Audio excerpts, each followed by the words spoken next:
सर्वत्र महागाई वाढलेली असताना आता या महागाईची झळ पोळी भाजीलाही बसली। बदलापुरात पोळी 1 रुपयाने, भाकरी 2 रुपयांनी तर भाजी 5 रुपयांनी महागली। किराणा सामान, गॅस महागल्याने पोळी भाजी केंद्र चालकांनी दरवाढीचा निर्णय घेतलाय। काही दिवसापूर्वीच बदलापुरातल्या बेकरी चालकांनी पावाच्या दरात वाढ केली होती। त्यानंतर वडापावही 1 रुपयाने महागला। त्यात आता पोळी भाजीची भर पडली। बदलापुरात याआधी पोळीचा दर 7 रुपये होता, मात्र ग्राहकांना आता 8 रुपये मोजावे लागतील। 14 रुपयांना मिळणाऱ्या भाकरीसाठी 16 रुपये द्यावे लागतील। 100 ग्रॅम भाजीचा दर 25 रुपये होता, त्यासाठी आता ग्राहकांना 30 रुपये द्यावे लागतील, तर वरण आमटी आणि कढीसाठी 20 रुपये मोजावे लागतील।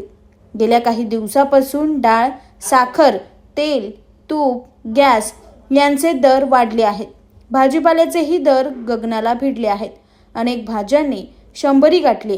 त्यामुळे खर्च वाढल्याने नाईलाजास्तव पोळी भाजीच्या दरात वाढ करावी लागत असल्याचा निर्णय घ्यावा लागत असल्याची माहिती पोळी भाजी केंद्र मालकांनी दिली।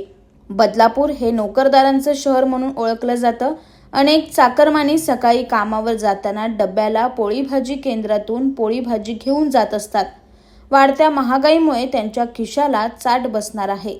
सगळ्या गोष्टींची महागाई झालेली आहे। पोळींचा पण खूप किराणा मालाचा भाव वाढल्यामुळे 4 वर्ष आम्ही भाव वाढवलाच नव्हता। आता पहिल्यांदाच आम्ही भाव वाढवतोय। आम्ही सगळे मिळून एकत्र येऊन हा भाव सिलेक्ट केला आहे। पोळी पहिले 7 रुपये होती, आता 8 रुपये केली आहे। भाकरी 14 रुपये होती, ती 16 रुपये झालेली आहे आणि भाजी 5 रुपयांनी वाढलेली आहे। Bureau report, AB fast news, Badlapur.